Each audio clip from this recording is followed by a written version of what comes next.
All right.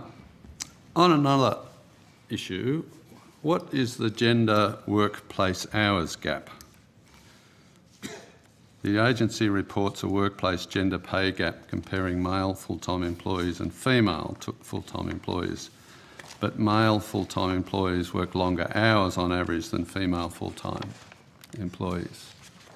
And the agency doesn't account for this when reporting the workplace gender pay gap. Using ABS data on employee earnings and hours, the gender pay gap as at May 2016 was 15.7%. It is a survey of employees, that information from the ABS. It's not a census. And it's only conducted every 2 years. They only collect the data every 2 years. What we do is we annualise our figure to full-time. So we look at all part-time employees and full-time employees that may have worked part of a 12-month period, and we annualise that data to take into account part-time hours. So therefore we're converting the part-time hours to full-time, if you like. So do you take into account the fact that on average a male full-time employee works longer hours than a female full-time employee? Not directly, no. You don't? But we annualise the part-time hours and those that have worked full-time but for part of the year.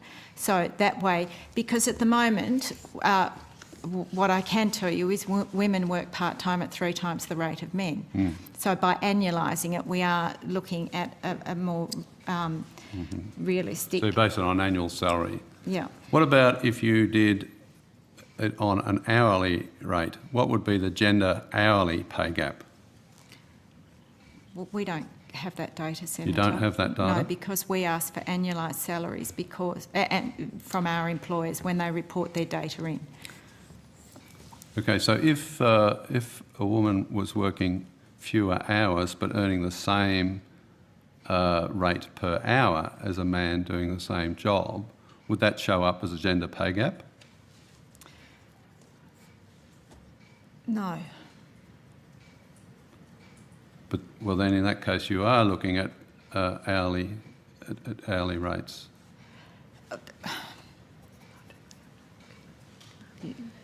Janine Budov, Research and Analytics Executive Manager. So we do not collect the real hours that an employee might have worked. So what we do collect is the hours that are specified in a contract, and that is provided by organisations to us.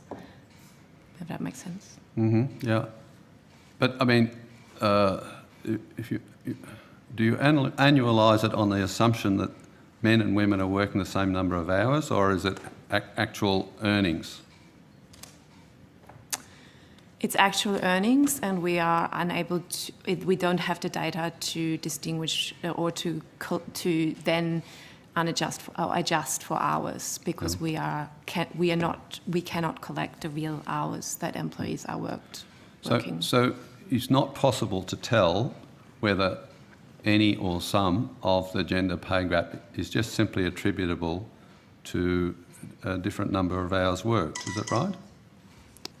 It depends on whether we're looking at hours that are in contract, or whether we're looking at hours that employees worked as, overtime. Why is it you don't look at hours worked? You don't collect it, but the ABS does. It's available. The ABS does a survey, yes. Every 2 years. Yes. But again, as I say, we collect census data, that is survey data. And the other thing I would say at this stage, Senator, is just because somebody might be sitting at their desk for 12 hours a day doesn't mean you're getting 12 hours of productivity out of them, and doesn't mean that they're working in essence any harder than someone that may sit at their desk for 8 hours. So I don't think... That's true, but they're getting paid for the 12 whether they're doing any work, or they're getting paid for however many hours they're sitting at their desk. And the issue for your agency is that if it's a male sitting at a desk, they're getting paid more than a female sitting at a desk. So the question is whether that, irrespective of the hours, the question is whether for those hours for which they're getting paid, is there a difference between men and women?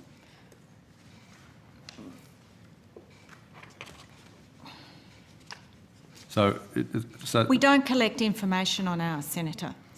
ABS does, so it's available. So if we put in a question on notice, will you access the ABS data and so you can answer that question? Well, I did answer it earlier. I said that the ABS employee and earnings and hours data, as at May 2016, the gender pay gap was 15.7%.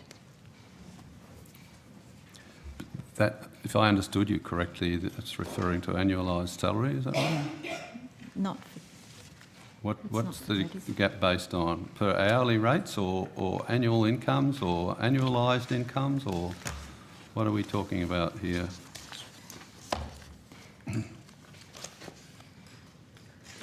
Okay. The EEH data, so that's the employee earnings and hours data, includes all employees regardless of employment status and reflects ordinary time cash earnings. The EEH survey produces hourly earnings for non-managers and can be used to produce a gender pay gap measure inclusive or exclusive of part-time employees.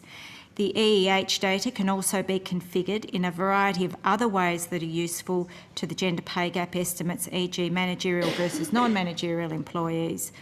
The big drawback from where we sit is that EEH data was identified as being, is just done on a 2-year cycle. I don't think I can think of many men who would find it acceptable that a woman, irrespective of how many hours she's working in the day, if she's doing the same amount of work as a man, or the same job as a man, was paid any less on the basis that she's a woman. I can't think of any men who would support that. And yet, because you're not looking at hours, we don't know whether that's occurring or not. Am I right there?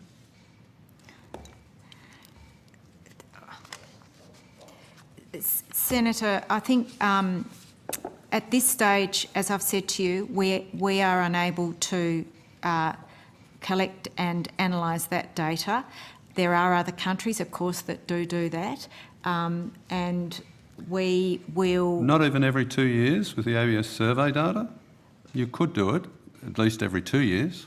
And I gave you the figure of 15.7% based on the calculation that we last did. What's the 15.7 reflect? So what I was about to say, Senator, is I'm happy to take that question on notice and go back and look at that last calculation that we did and provide you with the workings on that.